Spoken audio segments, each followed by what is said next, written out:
안녕하세요. 오늘도 사연살롱을 찾아주셔서 감사합니다. 한때 결혼하고 6개월 만에 이혼을 선택했던 여성입니다. 세익스피어가 이런 말을 했대요. 인간의 본질은 안 바뀐다. 다만 가려질 뿐이다. 저는 이 말에 전적으로 동의해요. 특히 이번에 이혼을 결심하면서 그 말을 뼈저리게 느꼈거든요. 사람을 쉽게 용서한 결과가 엄청난 배신으로 돌아온다는 걸 진작 알았더라면 애초에 결혼 같은 건 하지 않았을 텐데 내가 내 발등을 찍은 기분이라니까요. 그래서 뒤늦게나마 결심한 이혼이었는데 제가 이혼을 하면서 가장 많이 들었던 말은 있었어요. 배부른 소리 한다. 한마디로 네 주제에 그 정도면 결혼 잘한 거지. 무슨 욕심이 그렇게 많아서 이혼을 하냐는 의미일 거예요. 도대체 무슨 근거로 제가 결혼을 잘했다고 생각하는 건지 잘 모르겠지만요. 아무튼 혼자 벙어리 냉가슴 앓기 싫어서 이렇게 공개적으로 제 남편과 시댁의 만행을 고발하려 합니다. 저는 딸만 둘인 집에 둘째 딸로 태어났어요. 우리 자매는 동네에서 소문이 자자했는데 그건 생김새 때문이었어요. 언니와 저는 1살 터울이 지는데도 생김새가 비슷하고 성격도 비슷해서 어릴 때부터 쌍둥이 같다는 소리를 많이 듣고 자랐거든요. 언니 별명은 큰 쌍둥이, 그리고 제 별명은 작은 쌍둥이였는데 언니랑 저는 그 별명을 꽤나 좋아했어요. 마치 우리가 둘이 아닌 하나인 것 같은 소속감을 느낄 수 있었거든요. 어린 제 눈에는 언니가 하는 건 뭐든 신기하고 대단해 보였어요. 그래서 옷도 그렇고 가방이랑 신발도 그렇고 늘 언니가 쓰는 걸 따라하곤 했어요. 그래서 사람들이 언니랑 저를 쌍둥이로 오해했는지도 모르겠네요. 언니랑 저는 자라는 동안 단 한 번도 싸운 적이 없을 정도로 오해가 깊었어요. 그렇게 사이가 좋던 언니와 내가 처음으로 싸움을 하게 된 건 다름 아닌 남자 때문이었어요. 언니랑 같은 유치원에 다니던 오빠였는데 엄마들끼리 친했기 때문에 저희 집에도 자주 놀러 오곤 했어요. 이전까지는 언니는 늘 제 독차지였는데 그 오빠가 나타난 이후로는 저를 들러리로 전락해버린 거예요. 동갑내기에 같은 유치원까지 다니고 있어서 둘은 무척이나 친했던 탓에 둘 사이에 제가 낄 틈이 없더라고요. 우리 언니한테 나보다 더 친한 친구가 있다는 사실을 어린 저는 받아들이기 힘들었어요. 그래서 그 오빠가 놀러오는 날이면 괜히 심통을 부리고 짜증을 내곤 했어요. 그런데 그 오빠 심보가 참 고약한 게 제가 심통이 나 있는 걸 알면서도 일부러 저를 쿡쿡 찌르며 자극을 했다는 거예요. 그 장난은 제가 울음을 터뜨릴 때까지 이어졌어요. 소야 그만해. 내 동생 울잖아.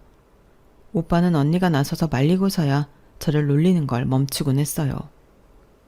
그래서 저는 수호 오빠가 우리 집에 오는 게 진저를 칠 정도로 싫었지만 엄마끼리도 그렇고 언니랑도 워낙 친한 친구 사이라서 언니가 초등학교에 들어간 이후에도 여전히 저희 집에 자주 놀러 오곤 했어요. 태어나서 처음 우리 언니를 뺏긴 것 같다는 생각이 들게 만들었던 수호 오빠는 중학교에 들어가던 무렵 미국으로 이민을 떠났어요. 오빠네 아빠가 미국 지사로 발령을 받았거든요. 언니는 절친이 떠났다는 사실에 많이 슬퍼했지만 그와는 반대로 저는 하늘을 나는 기분이었어요. 어찌나 신이 나던지 가만히 있어도 비실비실 웃음이 날 정도였어요. 그런데 그런 기쁨도 잠시, 경쟁자가 사라진 지 얼마 되지 않아서 저는 하늘이 무너지는 일을 겪게 되었어요. 중학교 입학식을 앞두고 감기에 걸렸던 언니가 나을 기미를 보이지 않는 거예요. 약도 먹고 오렌지 주스도 빠지지 않고 마셨지만 결국 폐렴으로 악화됐고 어느 날 밤 심하게 열이 오르더니 응급실에 실려간 지 1시간도 안 돼서 그대로 하늘나라로 가버렸어요. 언니가 죽었다는 게 실감이 안 났어요. 금방이라도 내 이름을 부르며 달려올 것만 같았거든요. 엄마는 울다 지쳐 실신을 하는 바람에 장례식장을 지키지 못했어요. 아빠랑 저랑 둘이서 언니 영정을 지키게 되었는데 저는 영정 사진 속 언니랑 눈도 마주칠 수가 없었어요. 겁이 났거든요. 언니 영정사진을 똑바로 바라보면 진짜로 언니가 죽었다는 걸 인정하게 될 것만 같아서요. 언니 장례식을 치르고 저는 며칠을 알아누웠어요. 내 몸의 절반이 날아간 것처럼 만신창이가 되어서 온전히 살아갈 수 없을 것만 같았으니까요. 꿈에서는 늘 언니를 찾아 헤매고 눈을 뜨면 하염없이 눈물만 흘렸어요. 언니가 사라진 집안은 캄캄한 동굴같이 변해버렸어요. 식구들 누구도 전처럼 웃고 떠드는 사람이 없었어요. 외할머니가 오셔서 반찬도 챙겨주었지만 제대로 밥을 넘기는 사람은 없었어요.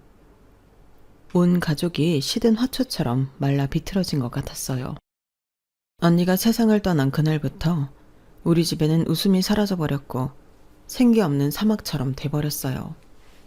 하지만 그게 끝이 아니었어요. 언니의 죽음만으로도 힘든 판에 저는 또 다른 시련을 겪게 되었거든요. 가끔씩 엄마가 저랑 언니를 혼동하는 일이 벌어진 거예요. 저를 끌어안고 언니 이름을 부르며 오열하기도 하고 때로는 저를 귀신이라도 본 듯한 눈으로 바라보며 끌어안고 기뻐서 어쩔 줄 몰라 하기도 했어요. 화정아, 우리 화정이 맞지? 내 딸 화정이 맞는 거지? 엄마가 얼마나 보고 싶었는 줄 알아?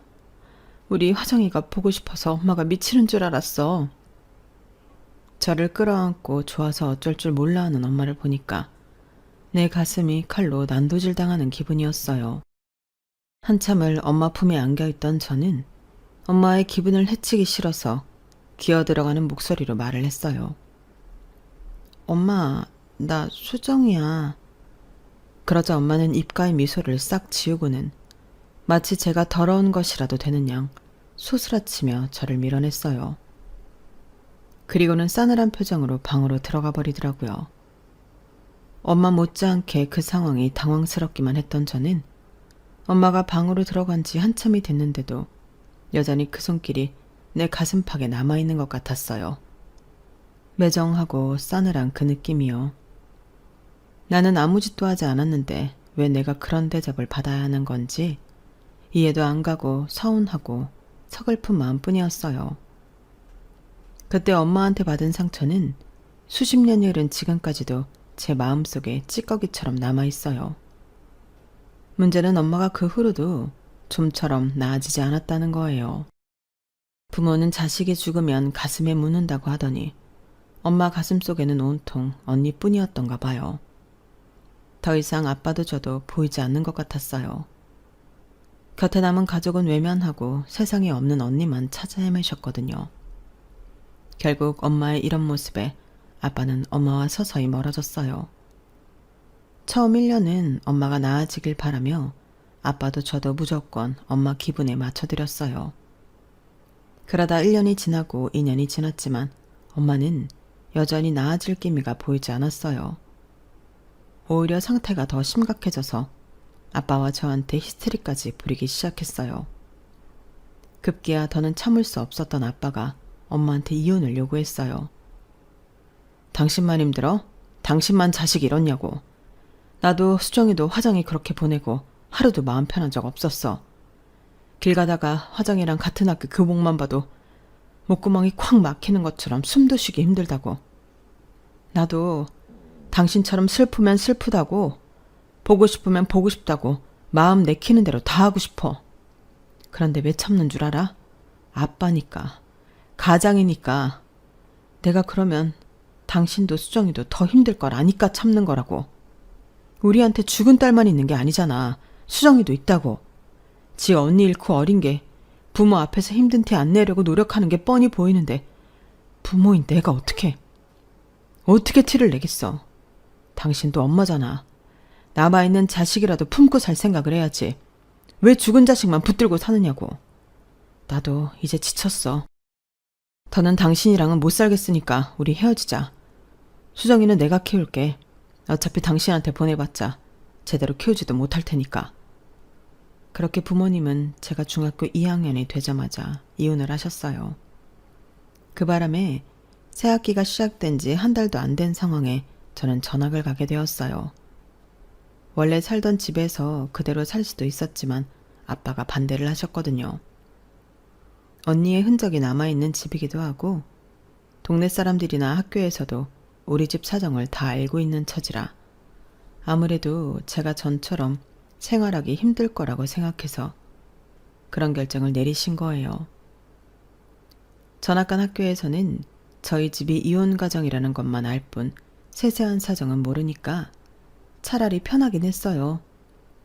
대신 교우 관계도 그렇고 모든 걸 다 새로 시작해야 한다는 게 문제였지만요. 새로 이사 온 집도 그렇고 아빠랑 둘이 살게 된 것도 그렇고 새로운 동네, 새로운 학교, 새로운 친구들 모든 게 다 낯설었지만 오히려 그래서 전부 다 살만했어요. 내 숨통을 막고 있던 커다란 바위가 더는 느껴지지 않았거든요. 이젠 그냥 다 잊고 나만 생각할 수 있을 것 같았어요. 언니랑 엄마한테 더는 죄책감 느끼지 않고 살고 싶어졌거든요. 아빠가 이혼을 결정한 것도 제가 그러길 바라서였을 거예요. 그래서 길을 쓰고 살기 위해 발버둥을 쳤어요. 그 결과 성적도 많이 오르고 학교에 적응도 금방 할 수 있었어요. 아빠는 언니가 살아있을 때처럼 제게 살갑지는 않으셨지만 그래도 부모로서 최선을 다하려고 노력하시는 것 같았어요. 모르긴 해도 아빠도 나처럼 부단히 노력하고 있다는 걸 알 수 있었거든요. 우리 집은 전보다 많은 게 자유로워졌지만 딱 하나 금기어가 생겼어요. 누가 먼저 그러자고 한 건 아니었지만 아빠도 저도 언니랑 엄마에 대한 얘기는 꺼내지 않게 되었거든요. 비록 단란했던 우리 집은 2년 사이에 산산조각이 나버렸지만 그 안에서도 희망은 있고 살아가야 할 의미가 있다는 걸 알게 됐어요. 산 사람은 살아야 한다. 잔인하지만 이보다 현실적인 말도 없다는 걸 누구보다 뼈저리게 느끼며 살았어요. 그 결과 남들이 부러워할 만한 대학도 들어가고 평범한 사람들처럼 연애도 하고 실현도 하면서 남들같이 살 수 있었어요. 그리고 첫 직장에 입사해서 미래의 내 남편도 만나게 되었어요. 제가 입사 2년차가 되던 해였는데 저희 부서 대리였던 남편과 관계가 발전하게 된 거예요. 한 직장 같은 부서에 다니고 있어서 서로에 대한 일거수일투족을 알 수 있다는 장점은 있었지만 그와는 비교할 수 없을 만큼 단점이 있었어요. 저희 회사는 사내 연애가 금지된 곳이라서 비밀 연애를 해야 한다는 거였죠. 처음엔 비밀 연애가 스릴도 있고 같은 부서 사람들을 속인다는 거에 은근히 쾌감이 있었어요. 하지만 회사에 있을 때 매 순간 긴장을 해야 한다는 게 너무 피곤하더라고요. 혹시라도 말 한마디 잘못해서 들키면 어쩌나 조마조마해서 어떻게든 남편이랑 어울리지 않으려고 노력했어요. 점심 먹을 때도 일부러 남편을 피하려고 혼자 사무실에서 샌드위치로 때우기도 하고 괜히 다른 부서 사람들이랑 어울려서 먹기도 하고 아무튼 하나하나 얼마나 신경 쓰이고 불편했나 몰라요. 근데 그러던 와중에 생각지도 못한 상황이 벌어진 거예요. 뭐? 임신? 확실한 거야? 테스터로 3번이나 확인했는데 전부 2줄이었어. 내일 반차 내고 병원에 가보려고. 만나는 동안 결혼 얘기가 없었던 건 아니지만 그렇다고 진지하게 결혼 계획을 세웠던 것도 아니었어요. 그저 막연히 우리 결혼하면 저런 집에서 살까? 야외 결혼식도 괜찮지 않을까? 이런 정도의 대화가 고작이었으니까요. 그런 상황에 산부인과에서 임신 진단까지 나오자 남편도 저도 완전 패닉 상태에 빠졌어요. 당장 양가 부모님께 말씀드리는 것도 문제였지만 그보다 회사에 이 사실이 알려지면 분명 권고사직을 당할 게 뻔하다는 거였어요. 방법은 회사에 비밀로 하고 결혼식을 올리는 것 뿐이었는데 남편이 그건 극구 반대를 하더라고요. 결혼식 올리려면 휴가를 받아야 하는데 회사에는 뭐라고 하고 휴가를 받겠어? 역시 결혼식은 무리야. 차라리 결혼식은 애 낳고 나중에 하는 걸로 하는 게 나아. 그보다는 둘 중에 누가 이직을 하느냐를 정하는 게 우선일 것 같아. 자기도 알다시피 내 연차에 이직을 하는 건 자리를 구하기도 쉽지 않고 이직을 한다 해도 메리트가 없어. 그래서 말인데 자기가 이직을 하면 안 될까? 대리직급은 티오도 많고 아무래도 회사에 적응하는 것도 훨씬 낫잖아. 남편 말이 틀린 건 아니지만 그래도 임신까지 한 채로 다른 회사로 이직을 하는 게 선뜻 내키진 않았어요. 현재 임신 4주차라서 몇 달 사람들 눈을 속일 수는 있겠지만 그래도 6개월 차를 넘어서면 더는 불러진 배를 가릴 수가 없기 때문에 감출래야 감출 수가 없거든요. 그러니 최대한 시간을 끈다 해도 5개월 남짓밖에는 안 된다는 소리였어요. 생각해보세요. 세상에 어느 회사가 새로 입사한 지 몇 달 만에 임신했다고 출산휴가 달라는 여직원을 반기겠어요. 하지만 남편이 저보다 직급도 높고 상대적으로 월급도 많아서 둘 중 하나가 직장을 포기한다면 그건 나여야 한다는 걸 알기에 제가 이직을 하기로 했어요. 이게 나중에 어떤 결과를 몰고 올지 알지 못한 채 말이죠. 새 직장에 미안하지만 결혼 예정이라거나 출산 예정이라는 건 비밀로 하고 출근을 시작했어요. 새 직장에 적응을 해야 했기 때문에 신경 쓸 일도 많고 임신으로 몸 상태가 엉망이 된 터라 하루하루가 버겁고 힘들었어요. 그래도 남편과의 결혼을 위해 그리고 앞으로 태어날 내 아이를 위해 참고 다녔어요. 임신 사실을 알고는 양가 부모님께 임신 소식을 알렸는데 양쪽 부모님의 반응은 정반대였어요. 저희 아빠는 황당해 하시기는 했지만 그래도 이미 애까지 가진 상황이니 결혼을 당연하게 받아들이신 것과는 달리 시댁은 의외의 반응을 보였어요. 임신했다고 해서 꼭 결혼할 필요가 있을까? 잘들 생각해보고 결정해. 괜히 애 때문에 등 떠밀려 결혼했다가 사니 못 사니 하지 말고 정 안 되면 수술을 하는 방법도 있으니까. 시어머니 말씀을 들어보니 대놓고 결혼을 반대하는 건 아니었지만 내용은 애 지우고 결혼할 생각 말라는 경고 같았어요. 바보가 아닌 이상 어머님의 의중을 모를 리 없었기에 집으로 돌아오는 차 안에서 남편과 대판 싸웠어요. 내가 밖에서 애 만들어 온 거야? 아니잖아. 당신 아들 아이이기도 한데 어떻게 말을 그렇게 하셔?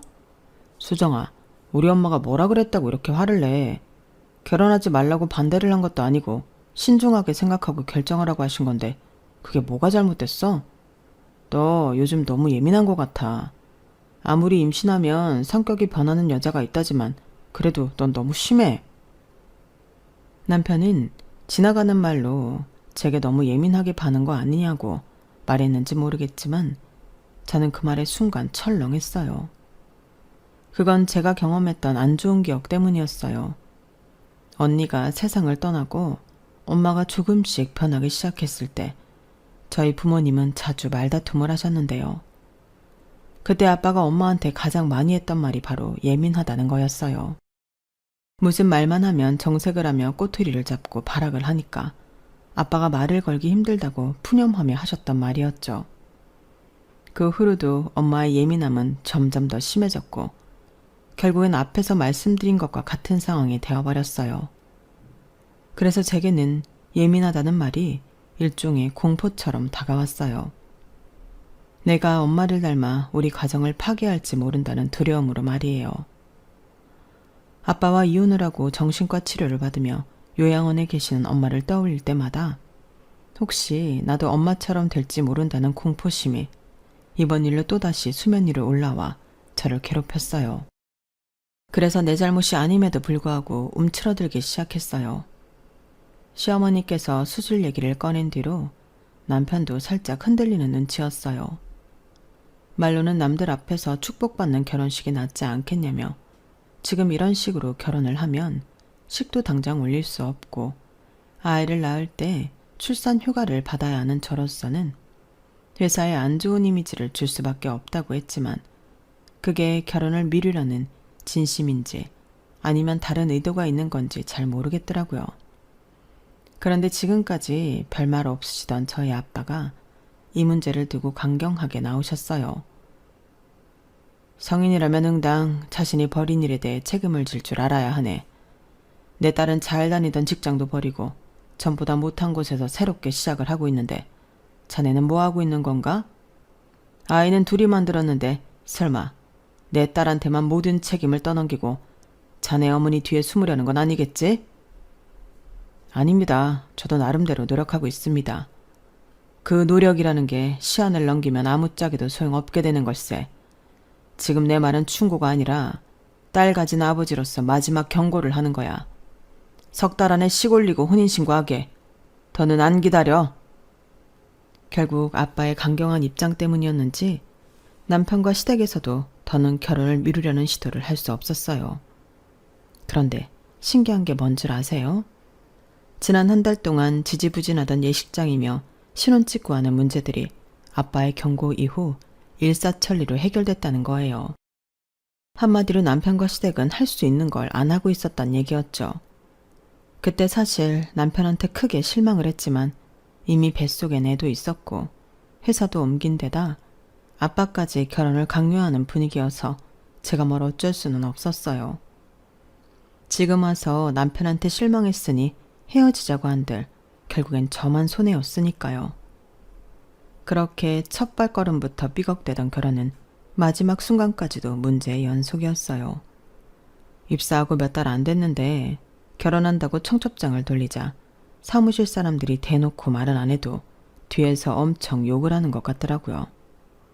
거기다 임신 사실까지 털어놓은 상태여서 욕바지가 되는 건 당연한 일이었어요. 저 같아도 새로 들어온 직원이 그런 식의 행동을 했다면 욕을 했을 테니까요. 그런데 이런 와중에도 시어머니는 예단 문제로 트집을 잡더라고요. 상황이 상황인데 정말 중요한 것 빼고는 약식으로 할 수도 있는 거잖아요. 그런데 당신이 챙길 건 하나도 빠짐없이 다 챙기려 드는 게 너무 속물 같아 보였어요. 솔직히 예단할 돈을 집 구하는데 보태면 전세 보증금으로라도 남게 되는 돈이잖아요. 그래서 가급적이면 신혼집 구하는데 보태겠다고 하는데도 어머님은 막무가내셨어요. 집은 월세로 하더라도 당신이 요구한 예단은 빠짐없이 챙기라는 말에 정말 할 말을 잃게 되더라고요. 웃기는 건 어머님이 원하시는 예단 목록이었어요. 밍크코트의 명품백, 고급 피부관리샵, 연간 회원권까지. 누가 보면 제가 의사나 판검사랑 결혼하는 줄 알 거예요. 결국 예단 문제로 시어머니와 저희 아빠는 언성을 높였어요. 끝이 나지 않을 것 같던 두 분의 힘겨루기는 아빠의 최후 통첩으로 일단락이 나고 말았어요. 사부인께서 뭔가 착각을 하시는 모양인데 아드님이 억대 연봉의 의사나 판검사는 아니지 않습니까? 제 딸과 같은 회사에 다니는 평범한 직장인일 뿐입니다. 부모라면 내 자식들이 하루빨리 자리를 잡을 수 있게 도움을 줄 생각을 해야지 어떻게 자식 혼사로 자기 욕심 챙길 생각만 하십니까? 이 자리에서 확실히 말하지만 신혼집 보증금 보조해 주는 것 외에 저도 더는 해줄 생각이 없으니 그렇게 아세요. 나는 내 딸 자식 결혼을 시키려는 거지 사부인 허영을 채워줄 생각은 없으니까요. 안 그래도 전세 보증금이 부족했던 남편은 보증금의 절반을 보조해 주겠다는 저희 아빠의 말에 혹할 수밖에 없었어요. 그래서 자기가 나서서 어머님을 설득하더라고요. 한국에 넘으면 또 다른 문제가 앞에 놓여 있고 그 고비를 넘기면 또 다른 문제가 나타나고 정신을 차릴 수 없었던 결혼 준비는 몸과 정신이 너덜너덜해진 후에야 끝이 났어요. 그리고 드디어 결혼식 당일이 되었어요. 촉박한 일정 속에 고생만 갖춰서 준비한 결혼이었기 때문에 예식장도 마음에 안 들고 웨딩드레스도 정말 마음에 안 들었어요. 거기다 임신으로 몸 상태까지 말이 아니어서 정말 최악의 결혼식이 되고 말았죠. 그런데 결혼식장에 생각지 못한 사람이 찾아온 거예요. 어릴 때 저희 언니랑 친했던 수호 오빠가 찾아왔더라고요. 결혼식 전에 엄마랑 아빠를 찾아가 청첩장을 드렸는데 엄마들끼리 친했던 탓에 오빠네 엄마가 저희 엄마를 통해 제 결혼 소식을 들은 모양이었어요. 오빠네는 미국에서 사는 동안 고생을 많이 했던 모양이었어요. 거기에 부모님 불화까지 겹쳐서 고등학교 2학년 때 오빠네 부모님은 이혼을 하셨다더라고요. 부모님의 이혼 후 오빠는 엄마를 따라 한국으로 들어왔고 아빠는 그곳에서 재혼을 하셨다고 하더군요. 어느 집이나 상처 하나 없는 집은 없구나 생각했어요.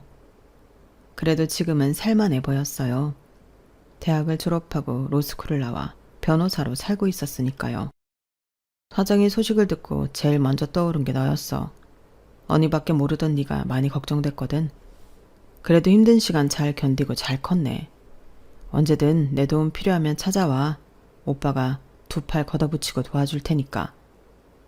그 말을 들었을 때는 내가 살면서 수호 오빠 도움을 받을 날이 있을까 싶었어요. 변호사의 도움을 받는다면 좋은 일보다는 안 좋은 일일 테니까요. 그런데 살아보니 어떤 경우에도 단언을 해서는 안 된다는 걸 알겠더라고요. 수호 오빠의 도움 따위는 필요 없다고 생각했던 내가 가장 힘든 순간 오빠를 찾아갔으니까요. 사건의 전말은 이랬어요. 결혼하고 몇 달 뒤 저는 딸아이를 출산을 했고 출산의 여파로 몸무게가 15kg나 늘어버렸어요. 그래도 모유 수유를 하고 육아에 지친 탓에 7kg 정도는 빠졌지만 어찌된 게 예전 몸무게로 돌아갈 기미가 안 보이더라고요. 아직 온전치 않은 몸으로 애 키우랴 살림하랴 거기야 살에 대한 스트레스까지 받고 있는 상황에 시어머니가 그렇게 살 빼라고 닥달을 하시는 거예요. 너는 그런 몸뚱이를 하고 남편 앞에 서고 싶니? 세상에 어떤 남자가 띠룩띠룩 살찐 여자를 안고 싶어 하겠어? 어쩜 그렇게 자기 관리를 못해? 내가 아주 너만 보면 숨이 다 막힐 지경이다. 앞으로 그 살 다 빼기 전까지는 가족 모임이고 뭐고 나을 거 없다. 네 시누이 결혼도 얼마 안 남았는데 너 때문에 예비사위 보기 창피하니까 살 빼기 전엔 우리의 결혼식에도 올 생각 마. 어떻게 사람이 이럴 수가 있어요? 제가 무턱대고 많이 먹어서 찐 살인가요? 어머님도 자식을 둘이나 낳았으니 잘 아실 텐데도 정말 너무하더라고요. 결국 시누이 상견례 때도 저는 어머님의 반대로 참석도 못하고 집에 있었어요. 딱히 시누이 상견례에 가고 싶었던 건 아니지만 그래도 살쪄서 창피하니 오지 말라고 해서 못 간 상황인지라 자존심이 상해서 눈물이 다 나더라고요. 그래서 무슨 일이 있어도 시누이 결혼식 전에 살을 쫙 빼겠다고 결심했어요. 육아와 집안일의 강도가 높아서 돌아서면 허기지는 상황이었음에도 식사량을 확 줄였고 그로 인해 빈혈이 생기는데도 무리하게 다이어트를 이어갔어요. 그렇게 2달이 지나자 임신으로 늘었던 체중보다 5kg나 더 빠졌더라고요. 이젠 전에 입던 옷도 헐렁하게 입을 수 있을 정도였어요. 어차피 회사에 복귀도 해야 하니 이래저래 잘 됐다 싶었죠. 그런데 기쁨도 잠시. 시누이를 통해 뜻밖의 사실을 알게 된 거예요. 시누이가 결혼 준비를 하면서 얘랑이랑 싸웠다며 낮 시간에 하소연을 하러 저희 집에 왔었는데 한참 얘랑 흉을 보던 중에 실수로 이런 말이 나온 거예요. 이렇게 이기적인 인간인 줄 몰랐다니까요. 자기가 결혼 비용 좀 더 낸다고 얼마나 생색을 내나 몰라요. 게다가 어제는 오랜만에 대창 먹으러 가서 뭐라는 줄 알아요? 살찌니까 그만 먹으래요. 그 몸으로 웨딩드레스가 들어가겠냐고요. 이게 결혼할 여자한테 할 말이에요? 이놈의 인간 벌써부터 이러는 걸 보면 안 봐도 뻔해. 우리 오빠처럼 아내가 임신하면 살찐 여자 꼴 보기 싫다고 딴 여자랑 바람 피울 인간이라고요? 그 말에 시누이도 저도 순간 멈칫했어요. 그러니까 시누이 말에 따르면 내가 임신 기간 동안 내 남편이 바람을 피웠단 얘기잖아요. 시누이는 말을 다 뱉고 나서야 자기가 무슨 짓을 벌였는지 깨달았는지 얼굴이 사색이 돼버렸어요. 올케 언니. 그러니까 내 말은 그게 아니라 우리 오빠가 아니라 내가 아는 오빠가 그랬다는 거예요. 절대 우리 오빠가 그런 게 아니에요. 시누이는 어떻게든 상황을 무마해 보려고 발버둥을 쳤지만 이미 때는 늦었어요. 아가씨, 됐으니까 하던 얘기나 계속 해봐요. 그이가 누구랑 언제부터 바람을 피웠다는 거예요? 오빠랑 어머님한테는 비밀로 해줄 테니까 얘기해요. 안 그러면 이 자리에 그이 불러서 삼자대면 할 거니까. 겁에 질린 시누이는 결국 모든 사실을 이실직고했어요. 남편의 불륜 상대는 다름 아닌 직장 후배라고 하더군요. 그것도 제가 직접 일을 가르친 후배였어요. 남편이 제 임신 사실을 알고 그렇게 저를 회사에서 나가게 하려고 했던 게 바로 그런 이유였던 거예요. 그때 이미 남편은 양다리를 걸치고 있었거든요. 그런데 더 저를 화나게 했던 건 이런 사실을 어머님도 알고 있었다는 거였어요. 어머님이 저희 결혼에 대해 회의적이었던 것도 제가 아닌 그 여자를 며느리로 드리고 싶어서 그랬던 거더라고요. 그 여자 아버지가 그 회사 전무인데 아무래도 돈 있는 집 며느리를 드리고 싶었던 거예요. 그럼에도 끝까지 결혼을 반대할 수 없었던 건 저희 아빠의 강경한 태도 때문이었어요. 당시 저희 아빠는 내 딸을 책임지지 않으면 네 인생도 같이 개박살 내주겠다는 식이었거든요. 그렇게 되면 전무 딸과의 결혼이 문제가 아니라 회사에서도 쫓겨날 상황이 되니 최선보다는 차선을 선택했던 거죠. 제가 출산을 하고 육아와 집안일로 그렇게 버거워하는데도 남편은 회사 일을 핑계로 늘 밤늦게야 들어왔어요. 게다가 툭하면 출장까지 생겨서 2박 3일씩 집을 비우는 날도 많았고요. 지금 와서 보니 그게 다 외도를 위해 개수작을 부린 것 같지만요. 올케 언니, 정말 오빠랑 엄마한테는 비밀로 해야 돼요. 안 그럼 저 죽어요. 그리고 기왕 이렇게 된 거 솔직하게 다 말할게요. 엄마가 언니 괴롭히는 거예요. 그리고 오빠랑 이혼시키려고 그러는 거예요.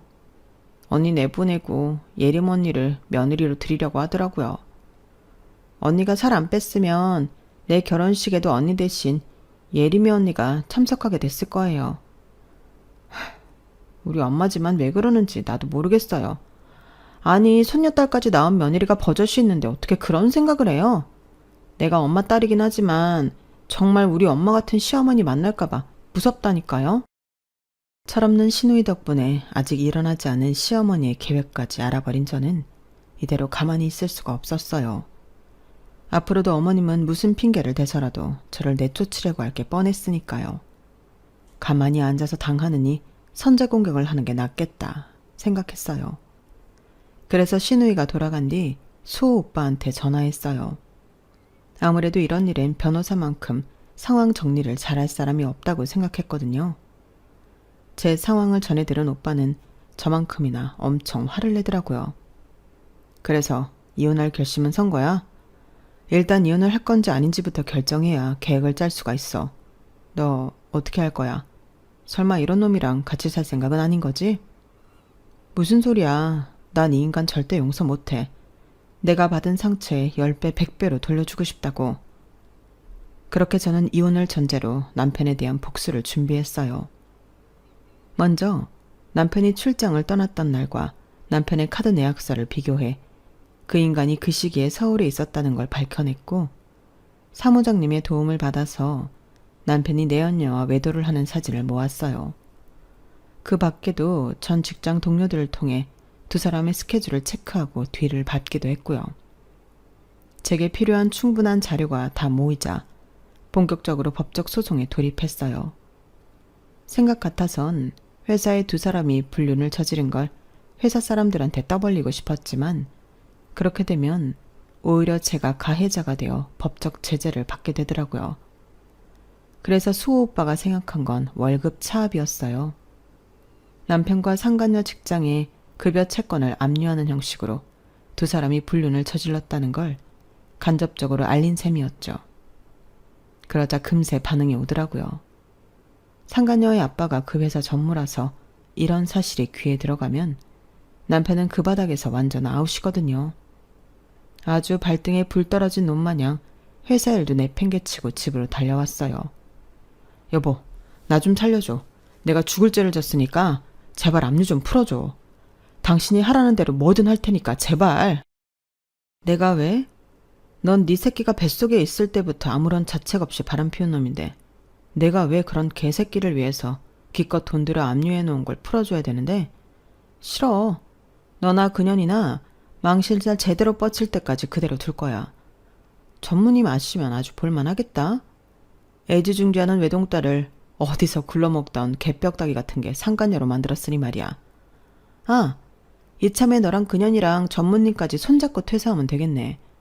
아내랑 자식 두고 바람핀 놈이랑 결혼한 사실을 알면서도 네 놈이랑 놀아난 년이랑 딸 자식 교육 잘못 시킨 전무님까지 아주 볼만하겠는걸? 난 목에 칼이 들어와도 압류 안 풀어줄 거니까 내 앞에 더러운 네 쌍판 들이밀지 마. 구역질 낼 것 같아. 아, 그리고 니네 엄마한테도 전해. 괜한 남의 집 딸 괴롭힐 생각 말고 당신 아들 새끼 교육이나 잘 시키라고. 어떻게 엄마가 돼서는 바람난 아들 불륜을 돕고 나서니? 그러다 당신 딸 인생 개박살나면 그땐 어쩌시려고. 너랑 니네 엄마 우리 아빠 앞에서 무릎 꿇고 빌지 않으면 나 네 여동생 결혼식장에 가서 전단지 뿌릴 거야. 너랑 니네 엄마가 나한테 한 짓들 사진까지 첨부해서 말이야. 혹시 법적 처벌 운운하면서 못 오게 할 생각이라면 일찌감치 집어치우셔. 나 너한테 위조를 받아서 그 벌금 내면 그만이거든. 그러니까 여기서 질척거리지 말고 당장 니네 엄마한테 가서 전하라고. 서슬이 퍼렇게 악을 쓰는 내 앞에서 질질 짜던 남편은 그 길로 본가로 달려갔어요. 그리고 다음날 남편과 시어머니는 저희 아빠를 찾아가 무릎을 꿇고 싹싹 빌었어요. 어떻게든 전무님 모르게 일을 처리할 생각에 아주 전자동 로봇처럼 빠릿빠릿하게 움직이더라고요. 정작 저는 압류를 풀어주겠다고 한 적이 없는데 말이죠. 저는 수호 오빠를 제 전담 변호사로 내세워서 이혼 소송을 진행했어요. 양육권과 친권을 모조리 뺏어오고 남편과 내 언니한테서 위자료도 따로 받았어요. 집을 구할 때 제가 냈던 절반의 위자료까지 포함해 결국엔 남편은 몸만 빼서 본가로 들어가게 되었어요. 그 와중에도 시어머니는 돈 많은 집 딸이랑 재혼시키면 된다는 헛된 꿈에 부풀어 있었던가 봐요. 아니, 전무님이 바본가요? 자기 딸 꼬셔서 바람 피운 것도 모자라 회사에 쪽팔리게 소문까지 다 나게 만든 놈을 사위로 받아들이게요. 게다가 가진 것도 없고 한번 갔다 온 이혼남을요? 말도 안 되죠. 예전 동료를 통해 들어보니 전무님이 앞장서서 제 남편을 잘랐다고 하더라고요. 그 딸 역시 퇴사시키곤 미국으로 보내버렸고요. 그걸로는 분이 안 풀렸는지 남편이 다른 회사에 취직을 못하도록 각 회사 인사과에 이미 손을 써놨다고 하니 남편은 완전 뭐 된 거죠. 남편이 회사에서 잘리고 얼마 뒤 코로나로 인해 세계 모든 경제가 마비됐고 남편은 그 여파로 한동안 취직도 못하고 어머님 집에서 백수로 지냈어요. 지 꼴리는 대로 살다가 인생을 스스로 똥통에 쳐넣은 꼴이죠 뭐. 그리고 저는 코로나가 종식되고 이듬해 재혼을 했어요. 누구랑 했냐면요. 제 이혼 소송을 맡아주었던 수호 오빠랑 했어요. 오빠 하다가 아빠 된다더니 정말 그렇게 됐지 뭐예요. 우리 딸도 갓난아기 때부터 수호 오빠를 봐와서 그런가 제 친아빠로 알고 있어서 그 문제에 대해 어떤 게 딸아이를 위해 좋을지 아직은 판단이 안 서거든요. 그래서 당장 지금은 우리 가족한테 주어진 오늘의 행복에 집중하며 살 생각입니다. 혹시라도 우리 가정에 불행이 닥친다면 행복했던 시절을 떠올리며 이겨나갈 수 있도록 말이에요. 지금까지 제 사연을 들어주셔서 감사합니다.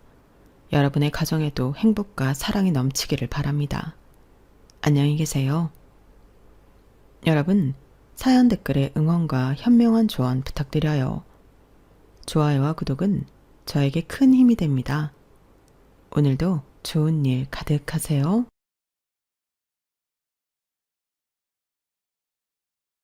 안녕하세요. 오늘도 사연살롱을 찾아주셔서 감사합니다.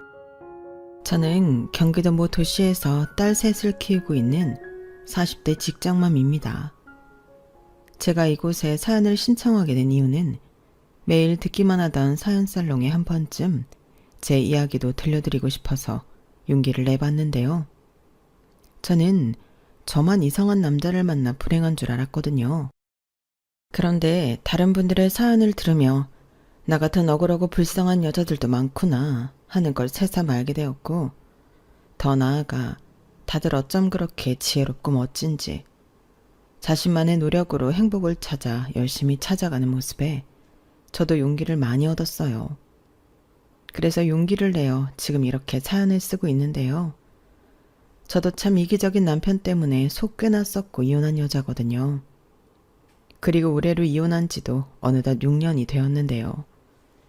이혼 후 저는 생각했던 것보다 훨씬 안정적으로 살아가고 있어요. 누군가의 말처럼 이혼하고 삶의 질이 좋아졌죠. 우선 잘난 주둥이만 나불거릴 줄만 알고 뭐 하나 도움이 되지 않던 남편이 제 옆에 없어 좋고 그 남편이랑 세트로 그 집안 식구들도 안 보고 살 수 있어 너무 행복하기만 한데요.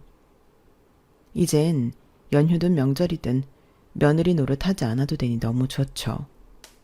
무엇보다 확실히 하지 않아도 될 일이 많이 줄어 이젠 시간도 많이 남고 몸도 마음도 편하기만 한데 이럴 줄 알았으면 하루라도 더 빨리 이혼할 걸. 왜 고민하느라 그 더러운 꼴을 오래 봤나 후회 막심이에요. 그만큼 저는 이혼을 제 인생에서 두 번째로 잘한 일이라고 자부하는데요. 첫 번째 잘한 일은 딸 셋을 낳은 거죠. 사실 남편은 아들을 많이 바랬거든요. 같이 운동하고 목욕탕 가는 로망이 있다나? 뭐 그랬는데 결국엔 죽어도 엄마 편인 딸만 셋을 낳았어요. 딸들은 아빠가 하도 이기적으로 굴고 외갓집이랑 친가랑 눈에 띄게 감정 기복을 보이니 그런 아빠를 별로 좋아하지 않았거든요. 그러니 남편은 딸들이 자기한테만 그러는 게 서운한 걸 삐뚤어져서는 쓸데없는 계집 애들 대접받고 싶었으면 아들로 태어났어야지. 시집가면 그만인 것들이 어디 아빠한테 싸가지 없이 대들어. 니들이 뭘 안다고. 하여간 집구석 잘 돌아간다.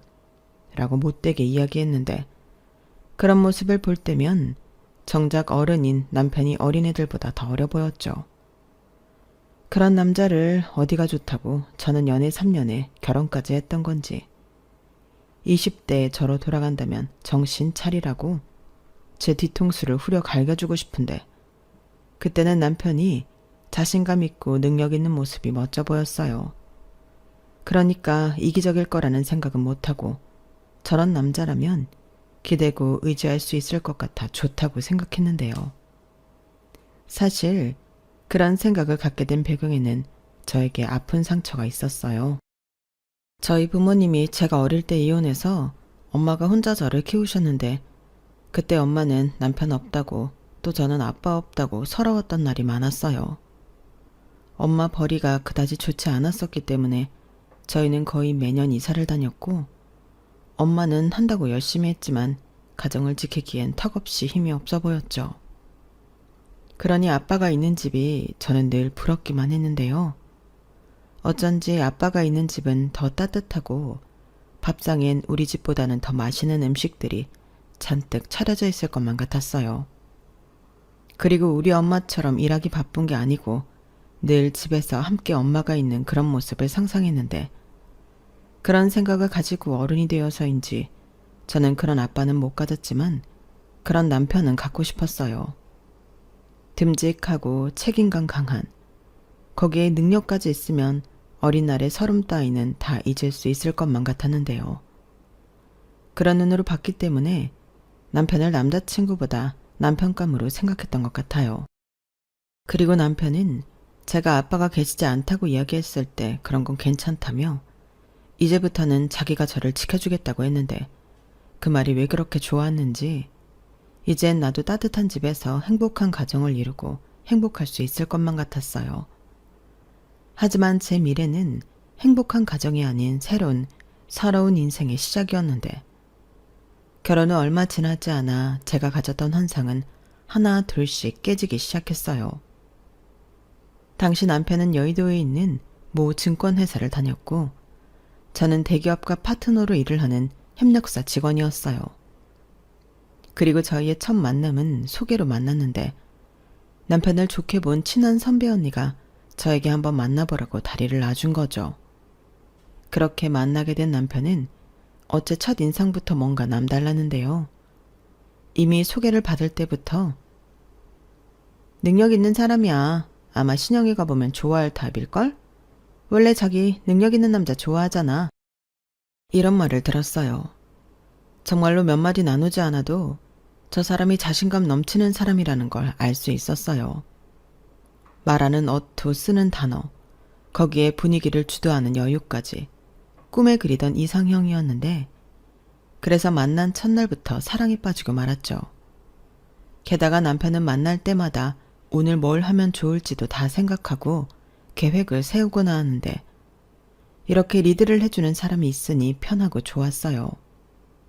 게다가 남편이 준비한 하루는 늘 대만족이었기 때문에 이런 사람과 오래 함께 할 수 있으면 좋겠다는 생각을 진작부터 했는데요. 남편이 결혼 이야기를 처음 꺼낸 건 우리가 정식으로 사귄 지 1년도 되지 않았을 때였어요. 프로포즈까지는 아니었고 이렇게 잘 만나서 3년 정도 됐을 때는 결혼하자 이런 말이었는데 저는 그때부터 벌써 시집이라도 간 듯 기분이 좋았어요. 그도 그럴 게 남편은 제 이상형이었고 그때까진 크게 싸울 일도 없이 연애가 순조로웠기 때문에 결혼 생활도 그럴 거라는 멍청한 생각을 했는데 저는 괜히 다른 여자들처럼 남편에게 제 어디가 좋아서 결혼까지 생각하게 되었냐고 물어볼 필요도 없는 질문을 했더랬죠. 그랬더니 남편은 신현씨 정도면 당연히 좋지. 나는 신영씨가 요즘 보기 드물게 잘난 척하지 않고 순해서 좋아. 아, 순하다는 표현을 오해할 수 있는데 착해서 좋다고. 난 말이야, 여자가 잘났다고 남자 깎아내리고 나대는 거 딱 질색이거든. 라고 했는데요. 그때 그 말의 뜻을 제대로 알았어야 했는데 저는 그때 남편이 나대고 시끄러운 여자를 싫어한다고 단순하게 생각했어요. 하지만 결혼 후 얼마 지나지 않아 남편의 진짜 모습에 당황했던 저는 문득 연애할 때 그 인간이 했던 말이 떠올랐는데 그제야 남편이 그런 말을 한 이유를 알 수 있었어요. 남편은 자기보다 잘난 여자를 싫어한다는 소리였죠. 그걸 나댄다고 표현한 거였는데 그걸 눈치채지 못했고 심지어 그 말을 거꾸로 뒤집어 생각하면 저를 자기보다 잘나지 않아 다루기 쉬울 것 같아 좋다고 한 거였는데 제가 제 무덤을 팠던 거였어요. 그리고 억울하다면 억울한 부분이 그래도 결혼 전에는 그런 자기 마음을 들킬까 신경을 썼다면 결혼 후에는 저를 다 잡은 물고기라고 생각했는지 조심도 하지 않고 할 말과 하면 안 되는 말도 구별 못하는 막 나가는 인간이 되었는데요. 참고로 저희가 결혼할 때 남편은 연봉이 7천만 원이 넘었어요. 그에 반면 저는 5천만 원이 조금 안 됐는데 아주 큰 차이까진 아니더라도 남편은 자기가 저보다 돈을 더 번다는 자신감이 있었죠. 그리고 그 자신감은 어째 저를 깎아내리기 바빴는데요. 저를 무슨 자기 덕을 보고 편하게 사는 여자로 알더라고요. 그렇다고 제가 몸만 시집 온 것도 아니고 집이며 혼수며 결혼 준비까지 거의 반반 결혼을 했는데 남편은 자기가 저보다 더 잘났기 때문에 집에서 대접을 받길 원했어요. 그래서인지 집안일은 손 하나 까딱하지 않고 제가 해야 한다고 생각했는데요. 연애할 때 리드한다고 생각한 것이 결혼 후에는 지 마음대로 하려고 하는 독재자 신보였더라고요. 그러니까 연애할 때도 지 마음대로 하고 싶어서 모든 계획을 다 짜온 거였어요. 하지만 저는 그런 시커먼 속내까지는 모르고 이 남자가 참 배려가 깊다고 제 멋대로 후한 점수를 주고 생각했는데 저는 원래 그 타고난 기질이 다소 긍정적이었거든요. 게다가 남한테 싫은 소리도 잘 못하고 내가 좀 손해를 봐도 두루두루 결과가 좋다면 그걸로 만족하는 사람이었는데 그래서 손 하나 까딱하지 않는 남편에게도 싫은 소리를 하지 않았죠. 그렇다고 맹세코 눈치 보여서 못한 건 아니었는데요. 그때는 제가 남편을 사랑하고 또 존중하니 힘들어서 그런가 보다 이해해주고 싶었어요. 어차피 집안일이라는 게 남편보다는 제가 더 잘할 거고 제가 하는 것이 빠르니 뭐든 잘하는 사람이 그 일을 하면 된다고 생각했는데 남편은 그런 제 모습에 집안일은 당연히 제가 하는 걸로 생각했죠. 하지만 저도 상황에 따라 생각이 변했는데 그게 바로 첫 아이 임신이었어요. 첫 애가 뱃속에 있을 때부터 저를 무척이나 힘들게 했거든요. 10달을 통으로 입덧을 했고 음식을 전혀 먹지를 못했는데 그래서 아이가 크지 않고 정상적인 수준으로 자라지 못해 유산 직전까지 가기도 했어요. 그렇다 보니 집안일은 엄두도 낼 수 없었는데 그런 가운데도 남편은 여전히 손 하나 까딱하지 않더라고요. 그러니 그런 남편의 모습에 아무리 천성이 순한 저라도 성질이 날 수밖에 없었는데요. 제가 처음으로 버럭하고 화를 내니 남편은 다소 놀란 얼굴을 하고는 그때 잠깐 남편은 집안일을 도와주고 저를 위해주는 척 연기를 하더라고요. 그리고 제가 첫 애를 어렵게 낳고 출산 휴가와 육아휴직을 쓰니 마치 저를 놀고 먹는 백수 취급을 했는데 막말로 아이는 남편이 더 원해서 가진 거였어요. 저는 결혼 전부터 딱히 아이를 좋아하는 타입은 아니어서 아이는 있어도 그만 없어도 그만이었는데 남편이 자기는 아이를 좋아하고 특히 아들을 너무 갖고 싶다며 저에게 하루빨리 애를 갖자고 졸랐어요. 그래서 남편이 원하고 시부모님도 기다리시니 아이를 갖기로 했는데요. 이렇게 고생문이 활짝 열릴 줄은 몰랐어요. 그리고 그렇게 막상 아이를 낳고 보니 아이 타령을 하던 남편은 집안일도 육아도 자기 일이 아니라는 듯 하나도 도와주지 않았는데 저는 또다시 버럭 화를 냈어요. 아니, 애가 그렇게 울면 기저귀라도 한번 갈아줘야 하는 거 아니야? 나는 화장실도 내 마음대로 못 가는데 자기는 그렇게 가만히만 있으면 어떡해? 이렇게 짜증을 냈는데 그때 남편이 억울하다는 듯 그러게 애를 왜 그렇게 만들었어? 자기가 하도 안아줘서 손 탔잖아. 자기가 망쳐놓고 왜 이제 와서 나한테 짜증이야? 이렇게 말하는 게 아니겠어요. 정말 그 말을 듣고 저는 제 귀를 의심했어요. 왜냐하면 아이가 조금이라도 울면 남편은 시끄럽다고 저더러 어떻게든 해보라고 먼저 짜증을 냈었거든요. 그런데 이제 와서 손을 타게 만들었다니 그때부턴 저도 화르륵 분노가 치솟아 남편을 잡아먹겠다고 덤볐는데 첫째한테는 미안한 말이지만 남편이 애기 타령을 하지 않았다면 저는 하지 않아도 될 고생이라고 생각했어요. 그래서 그 부분은 꼭 따져 묻고 남편에게 책임을 돌리고 싶은 마음이었는데 이후에 남편이 한 말은 더 놀랄 노자였어요. 그래서 뭐 이제 와서 나더러 어쩌라고. 그냥 이렇게 된 거 계속 자기가 안아주면 되잖아. 나한테 이래라 저래라 하지 말고 자기가 혼자 알아서 해. 이렇게 말했죠.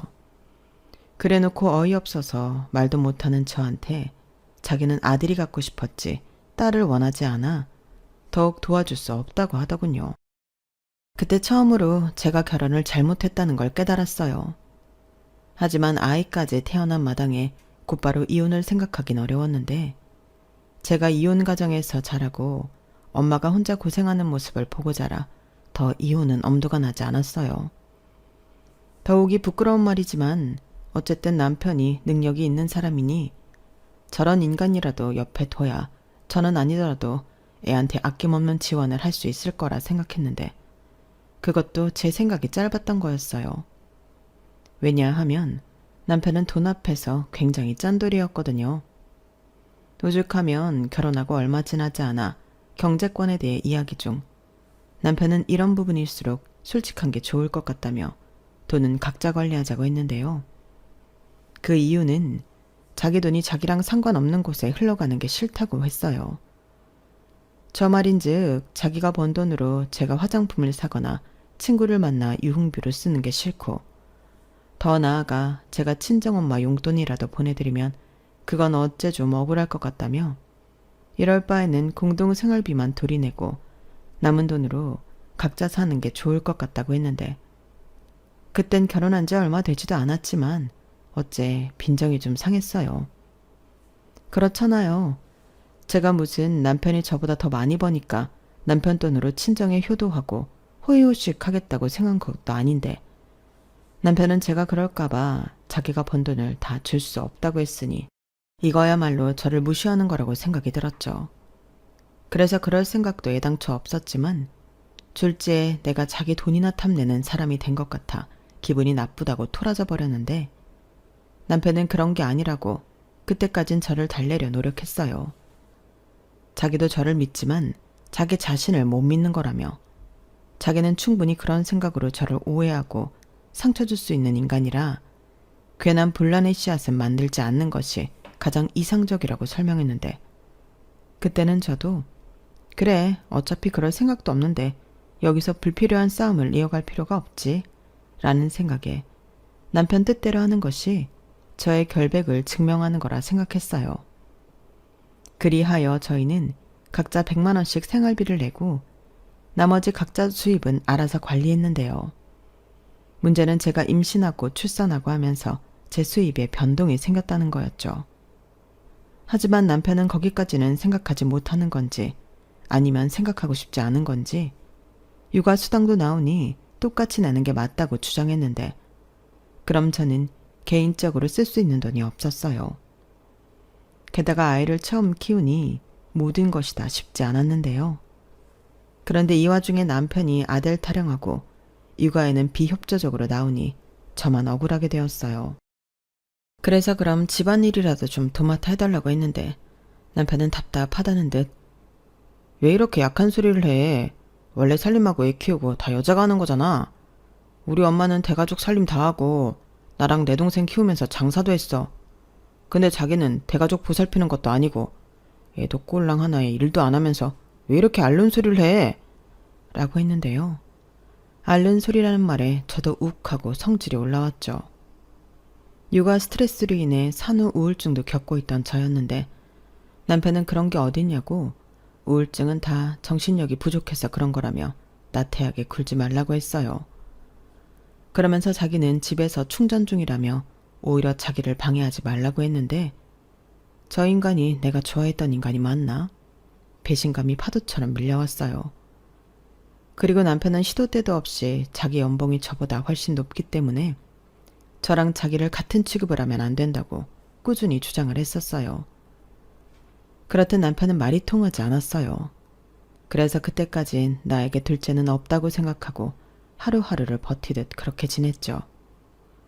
시간이 흘러야 이 모든 우울감이 사라질 거라고 생각했거든요. 그리고 어차피 말해도 들어먹을 인간이 아니라고 빠르게 판단했던 저는 남편에게 도와달라고 하지 않고 저 혼자 힘으로 집안일과 육아를 해갔는데 시어머니는 그런 제 모습을 보며 안쓰러워하기보다는 흡족해 하셨어요. 역시 우리 며느리가 최고야. 요즘 젊은 애들은 그렇게 애 하나 키우기 힘들다고 징징거리고 남편을 닮는다며? 내가 그 얘기 들었을 때 솔직히 속으로 걱정 많이 했다. 우리 며느리도 그러면 어쩌나 했는데 우리 아들이 역시 여자 보는 눈이 있네. 그냥 그런 건 여자 일이다 생각하고 네가 하는 게 속 편한 거다. 내 말 무슨 뜻인지 알지? 라고 하시면서 당신 아들 잡지 말라는 소리를 돌려 하셨는데요.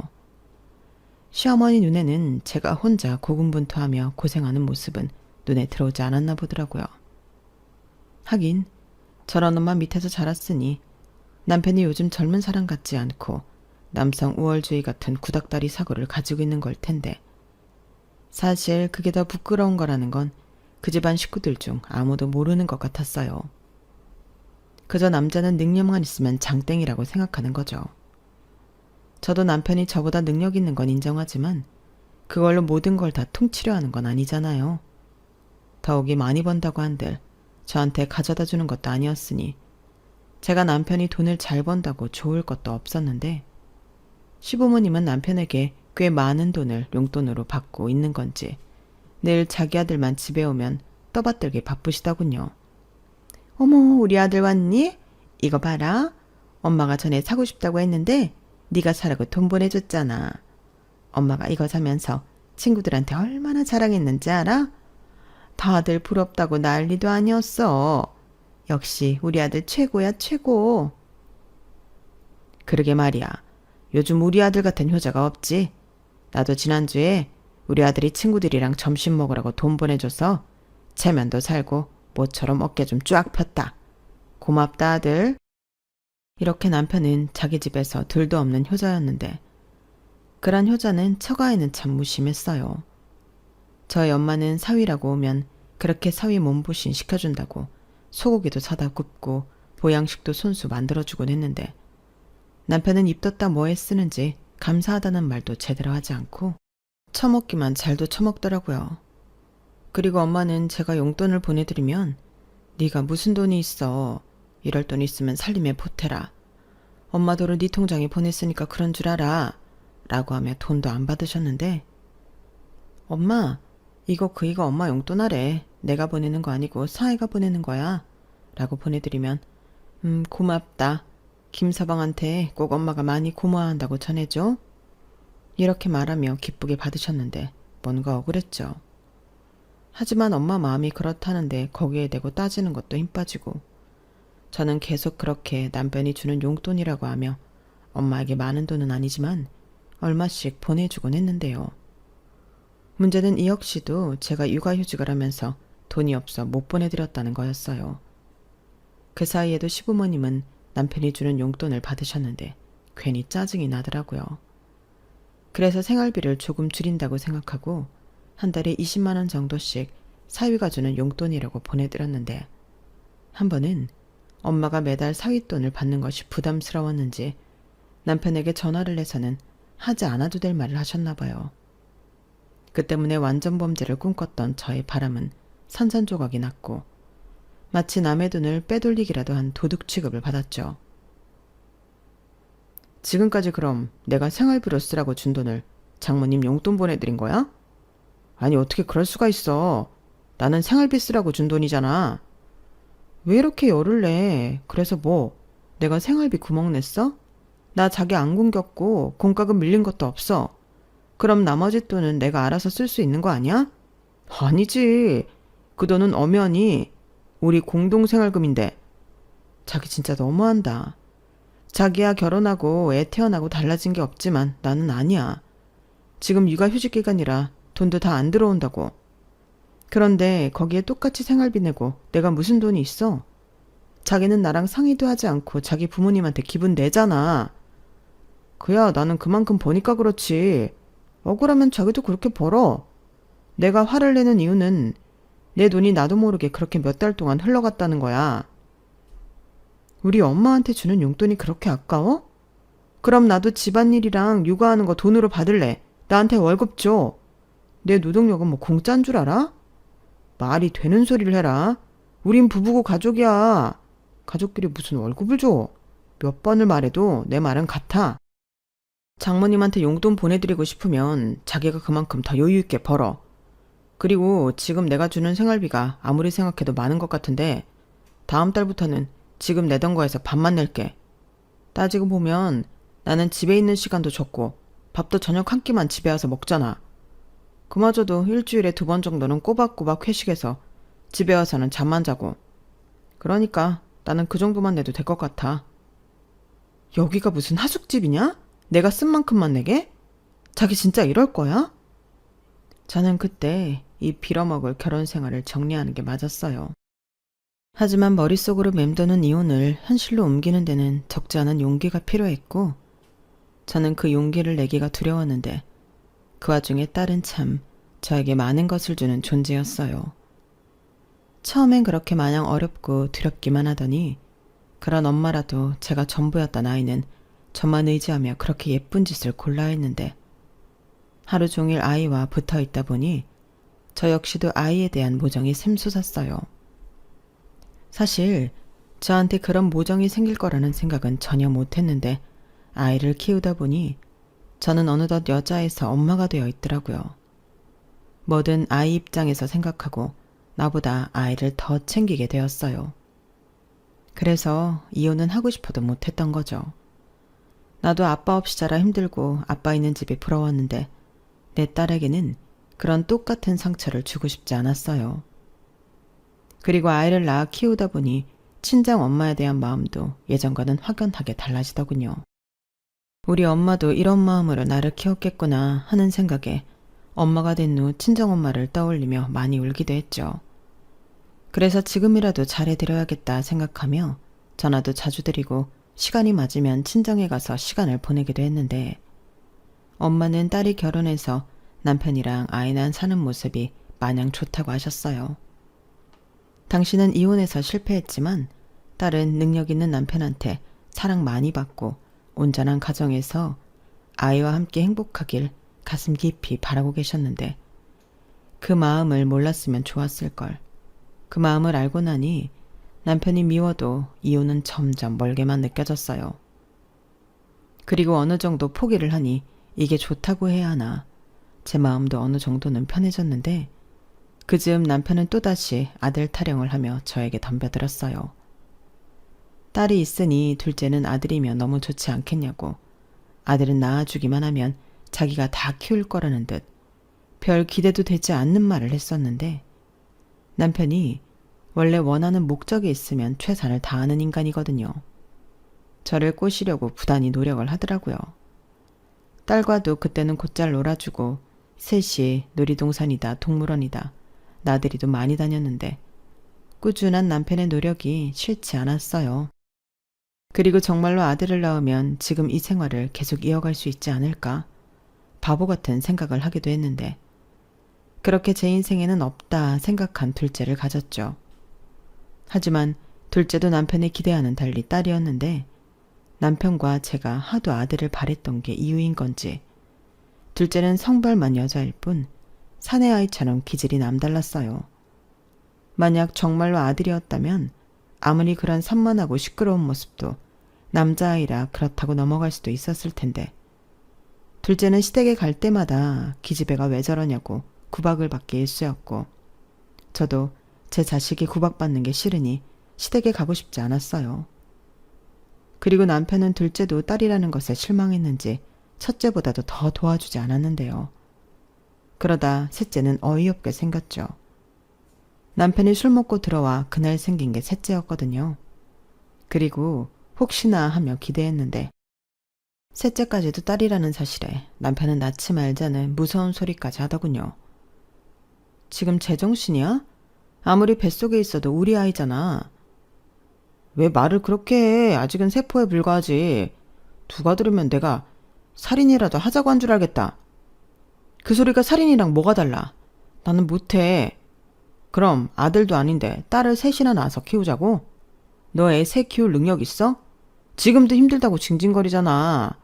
막말로 둘째 낳고 복직한 지도 얼마 되지도 않았는데 셋째 낳고 출산휴가 쓰면 너는 눈치도 안 보여? 나라도 너 같은 사원 싫겠다. 저는 남편의 말에 상처를 받았어요. 사실 임신했다고 회사에 알렸을 때 정말로 저를 바라보는 사람들의 눈치가 남편 말처럼 같았거든요. 그래도 다른 사람도 아닌 남편이고 아이 아빠인데 저리 이야기를 하더니 저는 또 혼자 상처받고 눈물을 흘렸는데 그때부터는 남편도 아들 타령을 멈췄어요.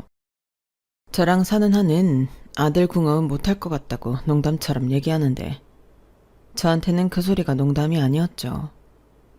그리고 결국 저는 막달이 다가왔을 때 더는 출산휴가 쓰는 것이 눈치가 보여 회사를 그만두게 되었는데요. 대신 회사에서 실업급여를 받을 수 있도록 조치를 취해줬어요. 그래서 저는 집에서 실업급여를 받으며 아이 셋을 케어하는 신세가 되었는데 그즘 저는 오기가 생겼어요. 네가 잘났으면 얼마나 잘났는데 나도 잘 나갈 수 있어. 이런 생각에 저는 이를 악물고 두 번째 취업 준비에 들어갔어요. 잘난 척 오지게 하는 남편한테 본때를 제대로 보여주고 싶었거든요. 그래서 어떤 거라면 좋을까 고민하다 공인중개사가 일만 잘하면 고수입을 올릴 수 있다는 말에 무작정 공인중개사에 도전하기로 했는데 와, 이건 제 입장에서는 사법고시와 맞먹는 수준의 것이었어요.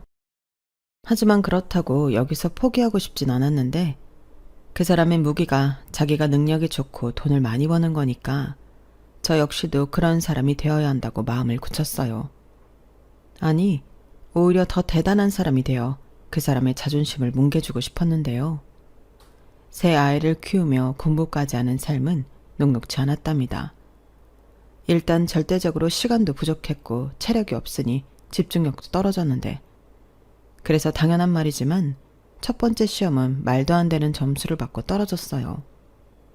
뭐 예상은 했던 일이긴 하지만 실제로 제 눈으로 확인하니 이걸 내가 해서 되긴 하는 건가? 자신감이 바닥을 쳤는데요. 남편도 제 점수를 확인하고는 피식하고 기분 나쁘게 웃더라고요. 그러니 기분은 말할 것도 없이 약이 바짝 올랐는데 남편은 괜한 시간 낭비하지 말고 저더러 아줌마들 하는 파트타임 아르바이트나 하라고 비아냥거리더군요. 생활비만 벌면 되는 거 아니냐 아주 쉽게 말하더라고요. 하지만 제가 생활비나 벌자고 이 짓을 하겠어요. 그래서 저는 멘붕에 잠긴 것도 잠깐 다시 의지를 불태우며 포기할 수 없었고 남들이 하기 힘들고 어려운 일을 해내야 그 가치가 더 빛난다는 생각을 하며 더 열심히 매달렸어요. 안 되면 될 때까지 하면 된다는 무대뽀 정신으로 공부도 참 무식하게 했는데 공부라는 게 시간이 지나면서 탄력이 붙는 건지 머리가 빨리 돌기 시작하는 건지 요령도 생기고 처음보다는 점점 효율이 좋아지더라고요. 그리하여 저는 계속 시험에 도전하고 불합격의 쓴맛을 보며 정말로 될 때까지 부딪혔는데 그렇게 낙방만 한 지도 어언 3년이 되어가니 이제 슬슬 제 문제를 알 것 같았어요. 주변에서 제가 공인중개사 시험을 준비한다는 사실을 아는 사람들은 3년이나 해서 안 됐으면 포기하고 다른 걸 찾던지 살림이랑 육아에 집중하라고 하는 사람도 있었는데 저는 절대 그럴 수 없었죠. 왜냐하면 그때부터는 제가 무엇을 놓치고 있는 건지 구멍이 보이기 시작했거든요. 그리고 그쯤 아이들도 어느 정도 커서 셋 다 어린이집에 다니고 있었는데 이젠 공부할 시간도 어느 정도 확보할 수 있었죠. 그래서 다른 엄마들 커피 마시고 수다 떨며 스트레스 풀 때 저는 도서관에 가서 공부를 했고 그 다음 해에 최종 합격이라는 기쁨을 누릴 수 있었어요. 그리고 첫 술에 배가 부를 수는 없지만 저는 한 법인회사에 거의 막내 중개사로 들어가 다시금 직장인이 되었는데요. 그때 느꼈던 뿌듯함은 이루 말할 수 없었죠.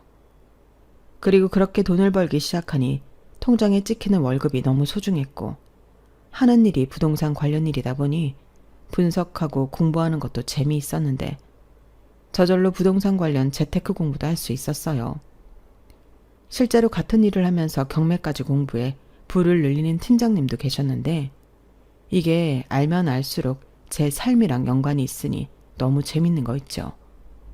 그리고 저는 어렵게 제 힘으로 다시 얻은 기회였기 때문에 고객님들을 제 가족이라고 생각하고 정말 열심히 일했어요. 결국 저는 가운데서 다리 역할을 하는 사람이었기 때문에 양쪽 입장을 잘 헤아려 서로가 기분 좋은 거래를 할 수 있도록 도와드렸죠. 어쩔 때는 집에서도 거의 밤을 샐 정도로 고객님의 조건에 맞는 매매 물건을 찾느라 고생한 적도 있었는데 그때 제가 찾아서 연결해드린 매물을 보고 고객님은 눈물을 흘리기도 하셨답니다. 자신의 지금으로는 택도 없을 것 같아 포기했고 주변에서도 안 된다고 말을 들어 괜한 부탁을 했나?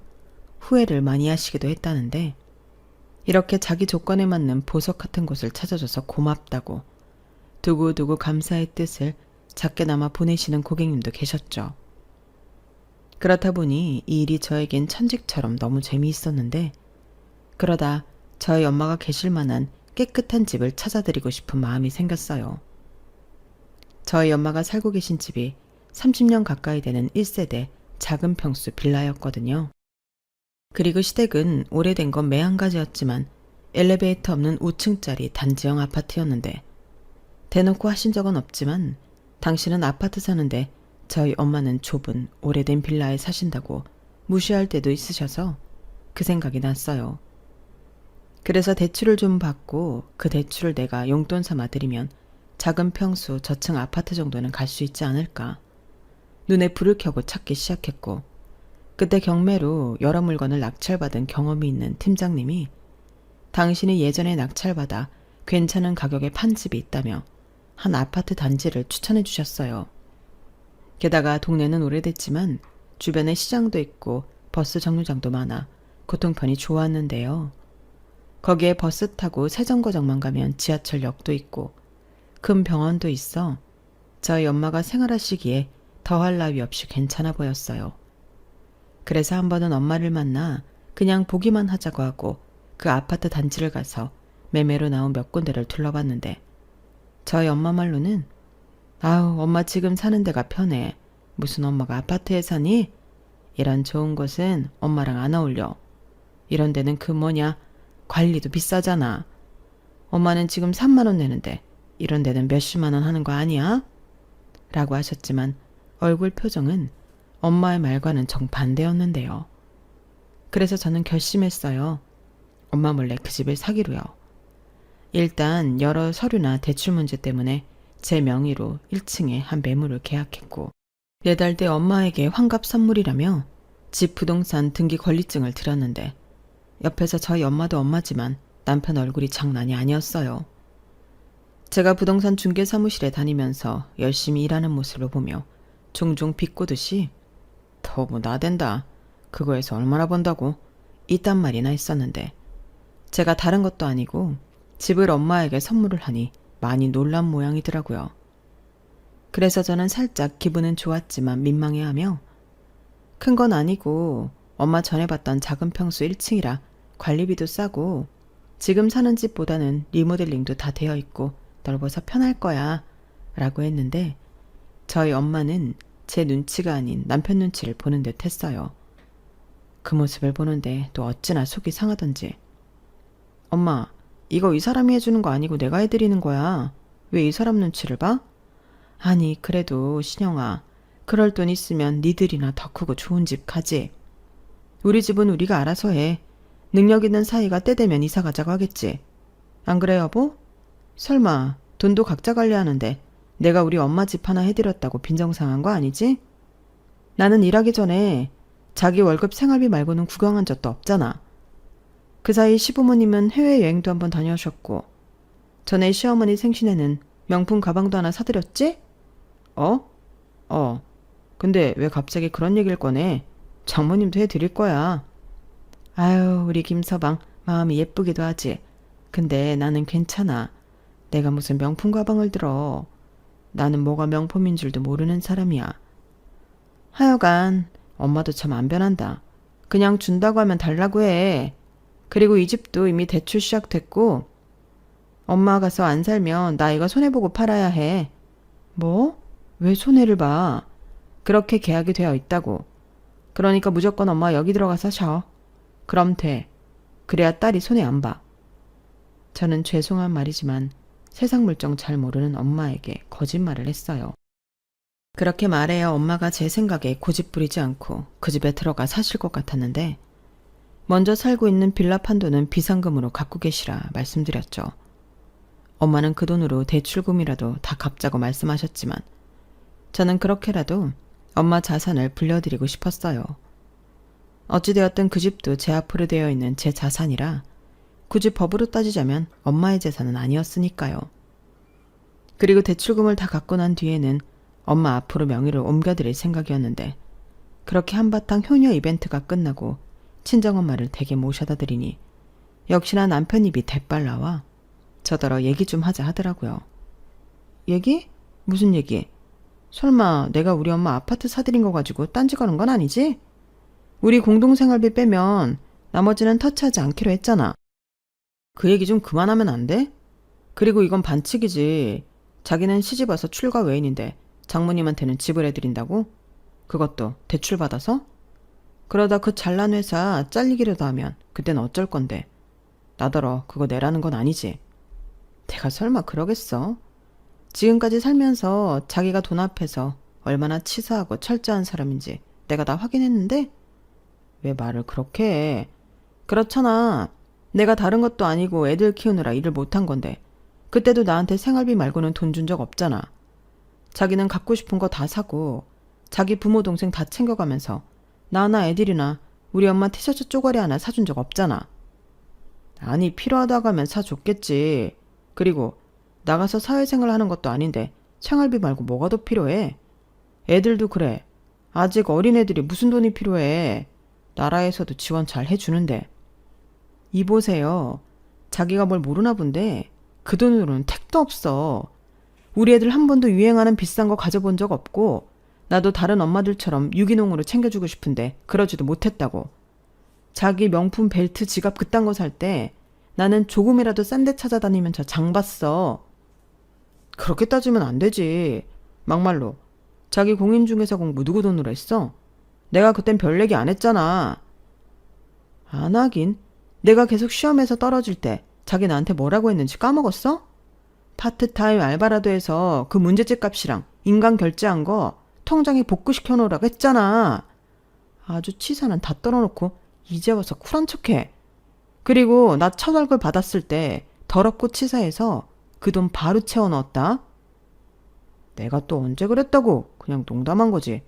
그래서 지금 나한테 복수하겠다고 이렇게 대형사고 치는 거야? 이젠 너도 보니까 네 돈으로 효도하겠다고? 그래, 왜 나는 하면 안 돼? 나도 옆에서 자기 혼자 효자 노릇할 때 우리 엄마한테 똑같이 하고 싶었어. 그래도 이 사람아, 도리가 그게 아니지. 자기는 며느리인데 시댁을 우선으로 챙겨야지. 시댁을 깔보는 것도 아니고. 아니다. 자기 정말 우리 집이 우스운 건 아니지. 가만 보면 자기는 시댁도 별로 안 무서워하잖아. 진짜 큰일 날 사람이네. 내가 왜 시댁이 무서워야 하는데? 내가 죄졌어? 며느리는 다 죄인이야? 그리고 누가 며느리는 시댁을 우선으로 챙겨야 한다고 했어? 그런 법은 어디에 있는 건데? 여기서 왜 법을 따져? 인간으로서의 도리, 며느리로서의 도리지. 자기 시집 왔잖아. 그럼 시부모님을 내 부모님처럼. 입 안 다물어? 그럴 것 같으면 그냥 이혼해. 그럼 되겠네. 자기가 말하는 며느리 안 하면 되잖아. 저는 시원하게 제 입으로 이혼 소리를 뱉었어요. 사실 그 전에도 남편이 지 돈으로 치사하게 굴면 입안에서 이혼 소리가 맴돌았는데 제가 능력이 없으니까 그 말을 못했거든요. 하지만 이젠 저도 돈을 곧잘 벌고 애들도 제가 다 케어할 수 있다고 생각하니 이젠 이혼이 무서워지지 않았는데요. 정말 신기하더군요. 전에는 이혼하고 고생한 엄마를 보고 나는 무슨 일이 있어도 이혼은 하지 않을 거라고 생각했는데 제가 살아보니 이혼하지 않으면 안 될 것 같은 순간이 생각보다 많았어요. 그리고 이젠 나도 못지않게 능력이 있다고 생각하니 꼴 같지 않은 거 참아주고 살아가는 게 화가 나도록 싫어졌어요. 그래서 그 말이 저도 모르게 툭 제 입에서 튀어나왔는데 남편이 많이 놀랐어요. 지금 이혼하자고 했어? 야, 너 진짜 속 보인다. 이제 돈 좀 보니까 나랑 우리 집이 우습냐? 누가 그렇대? 방금 당신이 한 말이 우습지. 며느리 둘이? 그럼 며느리는 내 부모는 뒷전이고 시부모가 먼저야? 지금 내가 우리 엄마 아파트 사줬다고 이러는 거잖아. 그럼 자기도 자기 돈으로 사드려. 그럼 될 일을 왜 나한테 그래? 전에 나한테도 당신이 그랬어. 나도 벌라고. 그 뜻은 너도 벌어서 네 엄마 챙기라는 뜻 아니었나? 그야 내 말은 왜 사람이 훈지게 한 입으로 두 말해. 그때는 내가 못 버니까 그렇게 말해놓고 이제는 내가 벌어서 진짜로 내 부부만 챙기니까 배가 아파? 야, 왜? 네가 그러면 내가 겁먹을 줄 아냐? 뭐? 네? 이게 돈 못 푼 벌더니 겁대가리를 상실했구나. 그래, 해. 이혼하자고 하면 내가 뭐 아쉬울 줄 아냐? 대신 너 닮은 기집애들은 네가 책임져. 나한테 양육비 달라고 하지 말고. 진짜 치사하다. 어쩜 끝까지 그래? 나는 법으로 할 거야. 애를 나 혼자 낳았어? 왜 나만 책임을 져? 그냥 정부 공평하게 다 법으로 해. 내가 공부해보니까 법이 참 공평하더라. 이게 공인중개사 하더니 지금 무슨 판검사라도 되는 줄 아네? 야, 너 계속 그렇게 까불 거지? 왜? 치기라도 하게? 어디 그럴 용기가 있으면 해봐. 나는 뭐 당하기만 할 줄 알아? 폭력 쓰는 순간 누가 더 유리해지는지 생각해. 저는 살짝 유치해지긴 했지만 남편이 3개 나오니 저도 3개 나갔어요. 그리고 다음날 정말로 이혼 소송이라도 알아봐야 하나? 그냥 일종의 부부싸움 정도로 넘겨야 하나 고민이 많았는데 남편의 반응을 좀 지켜보려고 했죠. 그러자 아니나 다를까 다음날 저녁부터 골이 나서 쳐다도 보지 않을 것 같았던 남편은 이유를 모르겠지만 웬일로 꼬랑지를 내리고 마치 아무 일도 없다는 듯 저를 대하고 심지어 농담까지 하며 웃기까지 했는데 저야말로 이 인간이 뭘 잘못 먹었나? 하고 쳐다봤죠. 그런데 우리 오랜만에 밖에 나가서 외식하고 데이트 좀 할까? 우리 그동안 바쁘다고 데이트도 못하고 살았잖아. 라고 안 하던 짓을 했고 저는 내일 모레면 이혼할지도 모르는 사람이랑 그런 거 하기 싫다고 단박에 거절했어요. 보통 같으면 제가 이렇게 쏘아 붙이기라도 하면 버럭 화를 내고도 남을 남편이었는데 그날은 화를 꾹꾹 참더라고요. 그때 알았죠. 저 인간이 저랑 헤어지면 아쉬운 구석이 있다는 걸요. 그래서 일단 그게 뭔지 궁금하니 계속 틱틱거리며 틈을 주지 않았는데요. 결국 급하긴 했는지 지 입으로 불기 시작했어요. 저기 있잖아. 혹시 돈 좀 있나? 한 1,000만 원 정도면 되는데. 내가 이런 말 좀 민망한데 사기를 당해서 이자를 물어줘야 할 때가 있어. 그냥 달라는 건 아니고 내가 보너스 받으면 갚을게. 이렇게 말하는데 저도 모르게 코웃음이 나왔어요. 보너스가 1,000만 원이야? 나는 그런 돈 구경도 못했는데. 자기 진짜 그동안 돈 많았구나? 어? 그게 아니고 이번에만. 그전에는 당연히 안 그랬지. 그래? 사실 나도 자기가 무슨 돈이 있어서 어머니 명품 가방 사드리고 해외여행 보내드리는 건지 궁금했거든. 근데 또 물어보면 자기랑 싸울 것 같아서 못 물어봤는데. 다 이유가 있었구나? 아니라고. 나도 힘들게 한 거야.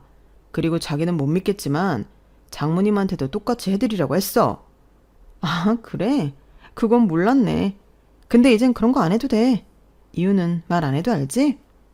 자기야, 정말 이럴 거야? 자기가 나랑 헤어져서 산다고? 내가 못할 게 없잖아. 막말로 자기가 신혼초 말고 나한테 해준 게 뭐가 있어? 사실 막상 이혼하려고 알아보니까 꼴랑 생활비 그거 주고 나만 부려먹었잖아. 내 인건비는. 그렇다고 자기가 나한테 엄청 다정하게 한 것도 아니고. 이게 다 이혼 사유가 되더라고. 게다가 우리는 애가 셋이잖아. 남편은 제가 하는 말에 약간 겁을 집어먹은 듯 결혼하고 처음으로 주눅이 드는 모습을 보였어요. 사실 그건 정말로 알아본 게 아니고 제가 생각하는 걸 마치 알아본 듯 이야기한 것 뿐이었는데 남편은 정말로 제가 알아보기라도 한 것처럼 놀라더라고요. 그러면서 정이 조금이라도 있었다면 그런 남편 모습에 마음이 좋지 않았을 텐데 의외로 저는 그런 마음도 들지 않더라고요. 그래서 그날 저녁 남편과 싸워서가 아니라 이젠 내 감정에 귀 기울여 힘들더라도 이혼을 하는 옳은 방향이라고 생각이 들었어요. 그래서 이제 막 이사를 마친 친정엄마에게 찾아가 제 속이야기를 하며 이혼할 생각이라고 말씀드렸는데요. 그러자 저희 엄마 표정이 좋지 않았어요. 그래서 저는 감정으로 호소했죠. 엄마는 딸이 이혼 무서워서 그런 취급받고 힘들게 살았으면 좋겠어? 그야 당연히 아니지. 근데 지금은 우리 딸도 능력이 있고 그렇게 안 살잖아. 그럼 이제라도 서로 맞춰가면서 살면 되지 않아? 엄마, 나는 사람 고쳐 사는 거 아닌 것 같아. 연애할 때야 저렇게 독자적인 사람인 줄 모르고 결혼까지 했지만 앞으로 어떤 일이 벌어질지 내 눈에 다 보여. 특히 아들 타령하면서 딸을 셋이나 낳았는데 우리 딸들한테 상처 안 준다고 보장할 수 있나? 나는 우리 애들이 상처 안 받고 구김 없이 자랐으면 좋겠어. 나도 한때는 아빠 없이 커서 우리 애들한테는 아빠 자리를 꼭 주고 싶었는데 그것도 사람 나름이지. 엄마는 아빠가 지금까지 내 옆에 있다고 생각하면 그건 좋아? 뭐라고? 말도 안 돼. 엄마가 왜 이혼했는데? 너한테까지.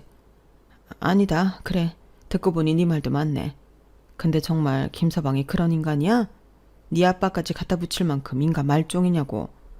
그건 아니고 아빠는 노름도 하고 알코올 중독에 폭력까지 썼잖아. 근데 이 인간은 그냥 여자를 개무시해. 나도 무시하고 애들도 무시하고. 근데 엄마, 누가 그러더라? 어릴 때 아빠한테 그렇게 무시당하고 남자가 먼저라고 세뇌를 받고 자라면 커서도 자기는 그런 존재라고 자기를 하찮게 여긴대.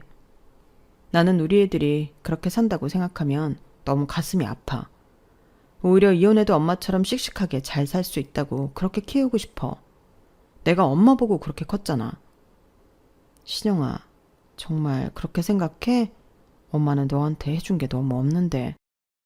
아니, 엄마는 끝까지 내 옆에 있어줬잖아. 나는 그래서 늘 든든했어. 지금도 그래. 내가 돌아갈 곳이 있으니까 이렇게 용감하잖아. 만약 엄마가 없으면 내가 이혼할 엄두를 어떻게 내? 부당한 취급을 받고 부모 취급, 식모 취급 받아도 바보처럼 참고 살겠지. 친정엄마는 제 말을 듣고 그건 안 된다고 눈물까지 보이셨어요. 그리고 네가 그렇게 원하면 뜻대로 하라고 당신도 도와주겠다고 하셨는데 이러려고 사들인 집이 아니었지만 저는 애들과 함께 엄마 집으로 들어가게 되었어요. 거기에 덩달아 빠르면 빠를수록 좋으니 아는 분의 소개로 이혼 소송을 맡아줄 변호사님도 만났다고. 변호사님은 저에게 어떻게 그렇게 살았냐며 이젠 아무 걱정하지 말라고 하셨는데 저더러 재산 분할과 위자료까지도 받아낼 수 있다고 호언장담하셨어요. 그리고 서류를 부지런히 준비해 제가 아이들 데리고 친정으로 돌아간 날 이혼 소장이 남편 회사로 송달이 되었는데요. 남편이 불이 나게 저한테 연락을 하더군요. 이게 뭐야? 이혼 소장? 제정신이야? 내가 돈 좀 해달라고 했다고 이런다는 게 말이 돼? 당신 생각엔 내가 꼴랑 지금 이 일 때문에 이혼하는 것 같아? 나 정말 많이 참았어. 그래서 이젠 안 참아도 되니까 안 참으려고 하는 거야. 뭐라는 거야? 너 그렇게 나대고 까불 줄 알았으면 너 그 공부한다고 했을 때 내가 못하게 말렸어. 알아? 그러게 말리지 그랬어. 근데 네가 말려도 나는 했어. 네가 오죽 더럽고 치사하게 굴었냐? 이젠 좀 고맙기까지 해. 네 덕에 내가 이 악물고 여기까지 왔으니까. 그리고 이젠 무시당하지 않고 내가 하고 싶은 거 다 하고 살 거야. 그러니까 나한테 어줍잖은 도리 따지지 말고 이혼하자고. 아니면 변호사 선임해. 제대로 재판해보자. 우리 변호사가 그러더라. 나는 진짜 걸릴 게 하나도 없다고. 나 그 정도로 너한테 당하고 살았대. 저는 아무 말도 못하는 남편의 전화를 계속 받아주고 싶지 않아 전화를 끊었어요. 그리고 문자로 이젠 할 얘기가 있으면 내 변호사한테 하라고 변호사님 연락처를 보내주고 남편 번호를 차단했는데요.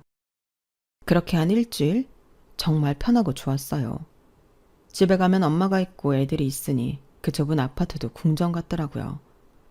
엄마가 차려준 맛있는 음식에 애들이 알아서 지들끼리 재롱을 떠는데 정말 모처럼 아무 걱정 없이 환하게 웃었어요. 그리고 시어머니에게서 연락이 왔는데 시어머니는 처음엔 저를 잘 구슬려 보려고 하시더라고요. 그땐 기도 차지 않았어요. 아가, 우리 며느리가 내가 모르는 사이에 속이 많이 상했구나. 나도 우리 아들한테 얘기 듣고 미안해서 죽는 줄 알았다. 어찌 내가 몰랐을까. 엄마가 미안해. 너도 그런 서운한 점이 있으면 말을 하지. 내가 그렇게 어려운 사람인가? 내가 우리 아들도 홍구멍을 냈어. 아니 지철을 그렇게 서운하게 만들면 그게 남편이야? 그러니까 이번에는 엄마 얼굴 보고 한 번만 넘어가자. 이혼이라니 말도 안 되지. 어머니 죄송해요. 저는 이미 마음을 굳혔어요. 그리고 어머니도 그러셨잖아요. 그냥 그런 건 여자일이다 생각하고 제가 하는 게 속 편한 거라고요. 저는 그러기 싫어요. 결혼이라는 게 같이 행복하자고 했지 제가 남편 하수인 하려고 한 게 아니잖아요. 뭐? 저는 집안일도 그렇고 돈도 그렇고 애들한테 하는 것까지 남편이랑 반반.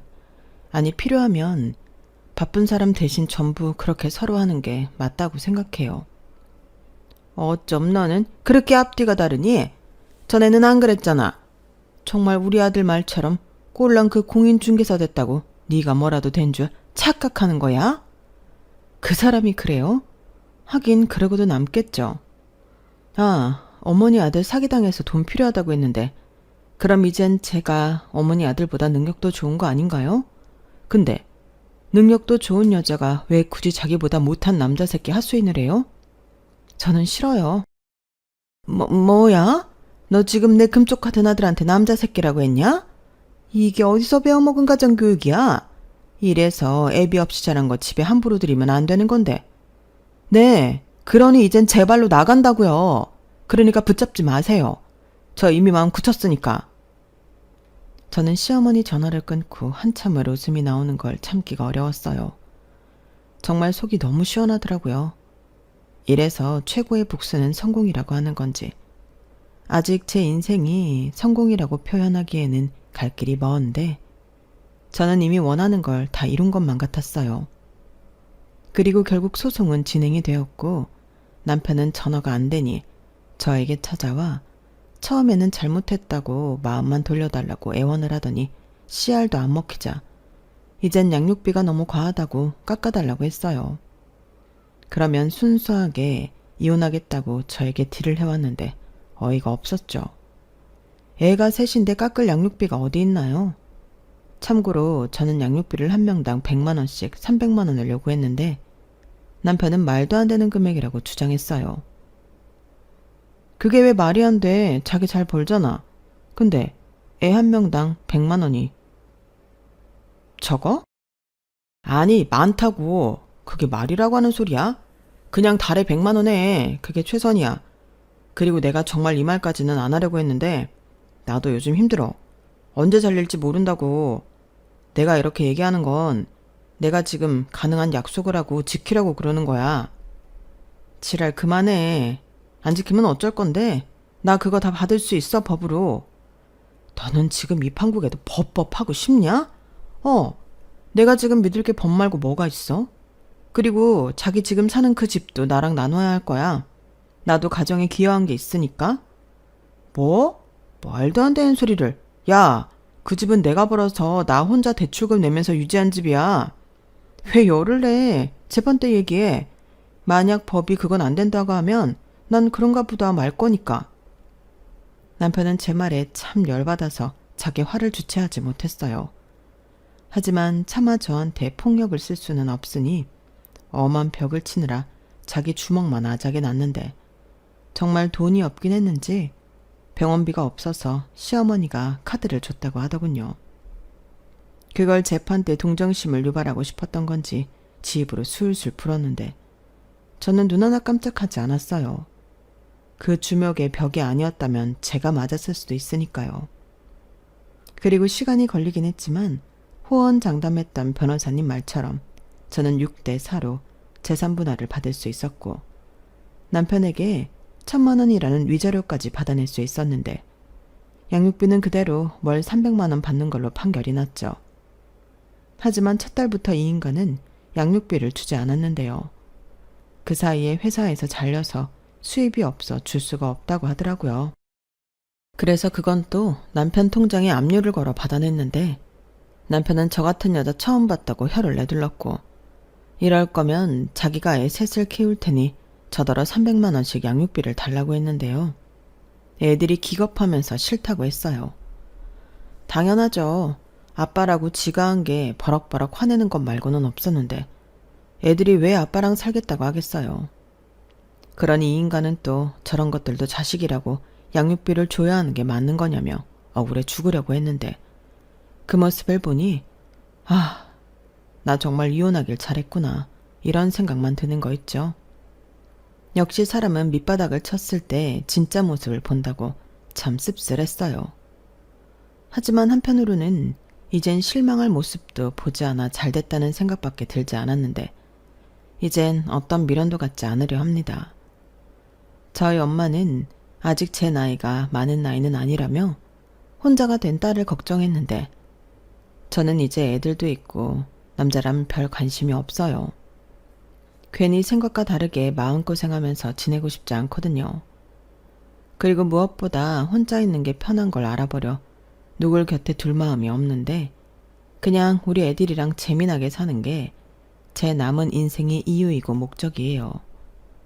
애를 좋아하는 사람은 아니었지만 제 애라 그런지 첫째부터 셋째까지 전부 다 예쁘거든요. 생긴 것도 예쁘고 하는 짓도 예쁘고 또 셋이라 자기들끼리 우애도 너무 좋은데 저랑 할머니 고생한다고 자기들끼리 분담해서 집안일도 곧잘 합니다. 셋째는 어려서 하는 것보다 망치는 일이 더 많은데 그런 막내도 꼭 챙겨서 셋이 똘똘 뭉쳐 하더라고요. 그런 모습을 보니 저나 저희 엄마는 그저 귀엽고 사랑스럽기만 한데 이제부터 제 역할은 저 예쁜 모습을 지켜주는 것 같아요. 거기에 고생 많이 하고 산 저희 엄마의 남은 인생도 제가 조금이나마 보상해주고 싶은 바람이 있는데 그 안에서 지치지 않고 저도 저 좋아하는 것 하나는 하면서 지혜롭게 또 멋지게 살아가 보려고요. 누군가는 어떻게 그렇게 사냐고 걱정해주는 고마운 일도 있는데 거짓말이 아니고 저는 지금 무엇이든 할 수 있을 것만 같아 걱정이 없습니다. 제 인생에 커다란 돌이 사라졌는데 제가 뭘 못하겠어요.